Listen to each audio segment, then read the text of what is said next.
Chicken Kajari বানানোর জন্য কড়াইতে তেল গরম করে পেঁয়াজ কুচি ভেজে নিয়ে আন্দাজ মতো জিরে ও ধনে একসাথে বাটা ও 1 চামচ আদা বাটা,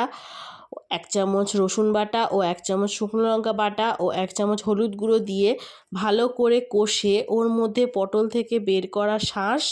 ও চিকেন কিমা দিয়ে আন্দাজ মতো নুন ও চিনি দিয়ে পুর করে নিয়ে ঠান্ডা করে অন্যদিকে কড়াইতে আবার তেল গরম করে পেঁয়াজ কুচি হালকা ভেজে লঙ্কা বাটা, জিরে ধনে বাটা, রসুন বাটা, আদা বাটা ও 1 চামচ হলুদ গুঁড়ো দিয়ে ভালো করে কষিয়ে জল দিয়ে আন্দাজ মতো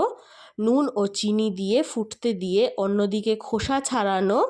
পটলের মধ্যে চিকেনের পুর ভালো করে ভরে মুখটা ময়দা দিয়ে বন্ধ করে তেলের মধ্যে হালকা ভেজে নিয়ে ফুটন্ত ঝোলের মধ্যে দিয়ে কিছুক্ষণ ফুটিয়ে নামিয়ে নিতে হবে চিকেন কাজরি।